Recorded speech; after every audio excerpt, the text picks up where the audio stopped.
Hello and welcome. My name is Evgeny Rusakov and you're watching your favorite TVP World program, Interview from Vilnius. A recent report by Bild Politik has revealed what it describes as NATO plans for a possible Russian attack on the Baltic states. The reported strategy includes drones, unmanned vehicles, an autonomous zone, and even an air bridge into Russian territory. But how realistic is this scenario and how prepared is NATO for Day X? To discuss this, I'm joined by Viktorija Čmilytė-Nielsen, a Lithuanian MP and former Speaker of the Board of Lithuanian Parliament. Viktorija, thank you for joining us today. Glad to see you in our studio. Pleasure to be here.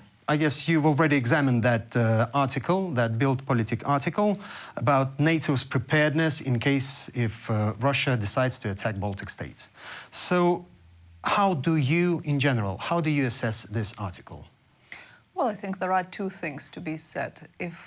First thing is to do with NATO posture and the changes in NATO posture as time goes by and as the danger of Russia, of aggressive Russia, does not subside or become, on the contrary, more imminent and more talked about openly. And another thing is about, having in mind this objective danger, the change in strategic communication of NATO. So those two things, I think, are both make sense to touch upon. So a positive thing that I see from this article is that there is a message of deterrence, and such messages have to be sent now and then. Because it's an important part of deterrence to leave no or as little room as possible for strategic miscalculation on the other side. As of recent, we have seen many messages, including by very serious newspapers, media outlets, about the fact that the threat of Russia, the hybrid threats, are becoming more imminent. Sure. And, while this is important to talk about, it also, in a curious way, becomes is consistent with what Russia wants to achieve, and this is panic in NATO, especially eastern frontline countries. And I think this, the recent publication by Bild, has the opposite effect. It shows that NATO is considering all sorts of scenarios, B, that it is altering its preparations from what used to be the case in the reality 10 years ago or more, and C, and this is probably one of the most important things, that any aggressive action on behalf of Russia would come with considerable pain for Russia. And, those painful aspects are talked about in this article, and hopefully are talked about even more behind the closed doors in different NATO formats. Okay, so you've literally answered my next question, what kind of signal is being sent to Kremlin?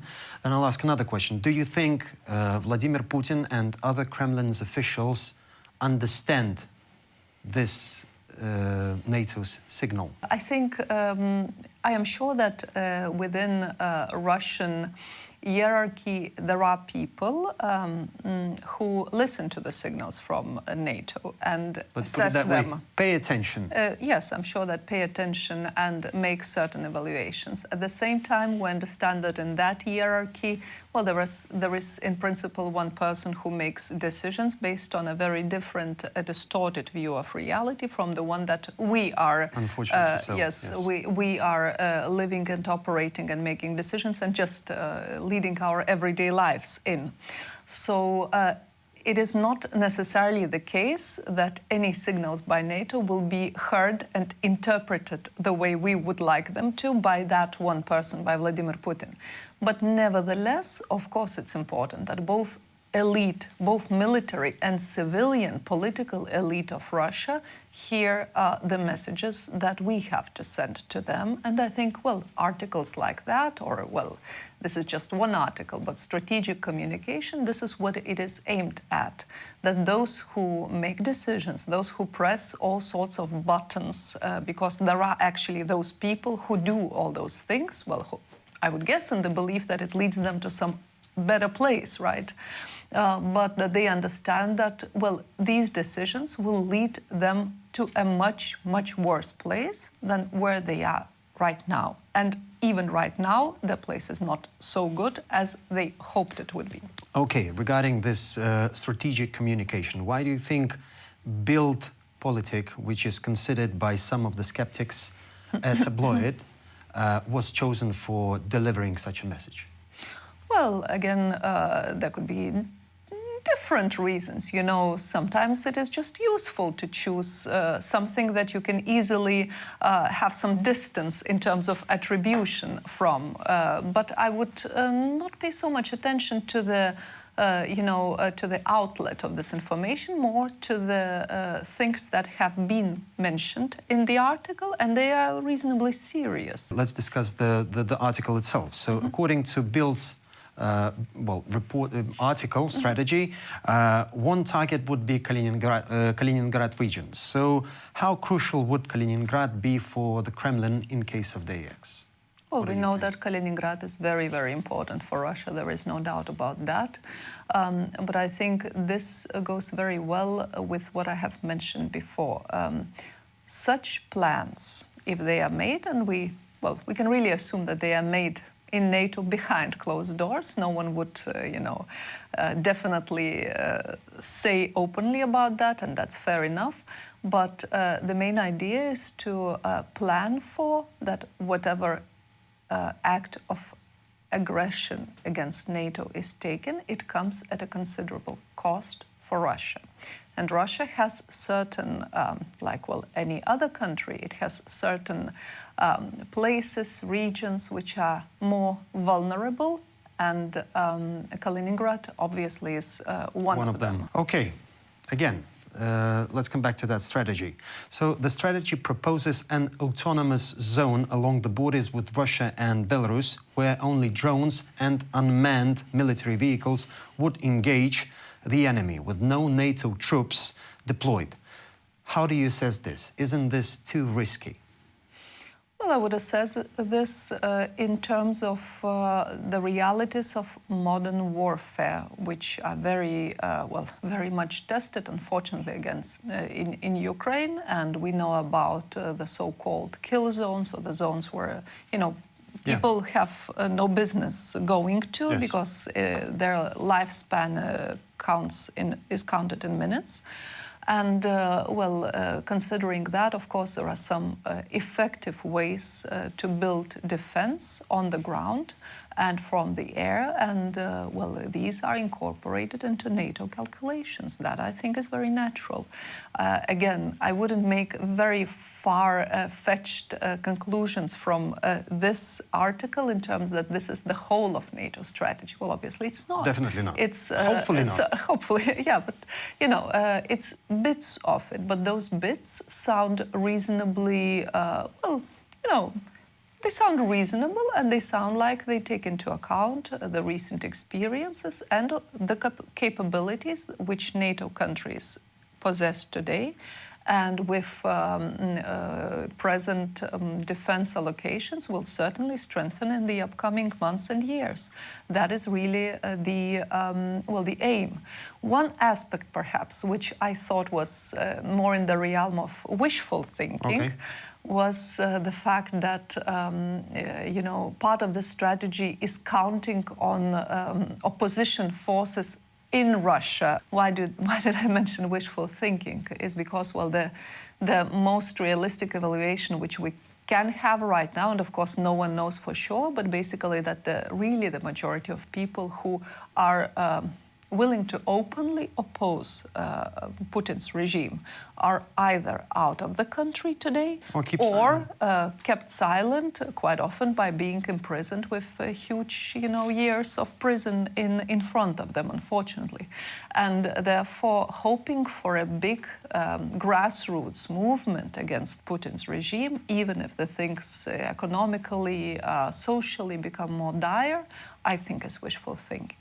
So this is not the situation that could happen anytime soon, based on what we can see from the recent years and even decades, because it took decades to build, to be more exact, to dismantle any resemblance of civil society in a country like Russia. And therefore, well, of course, you can mention anything you want in a strategy, but probably counting massively on that particular point, I think, does not make much sense. Okay, let's move on. So again, the plan also proposes an air bridge with drones and robots transported by aircraft into Russian territory to destroy airfields and military bases. So I'll be honest with you, this one sounds to me like a science fiction. What's your take on this? Well, once again, I think having deterrence in mind, it is very important to point out to your adversary that whatever pain they could inflict on you will result in painful things from your side to them.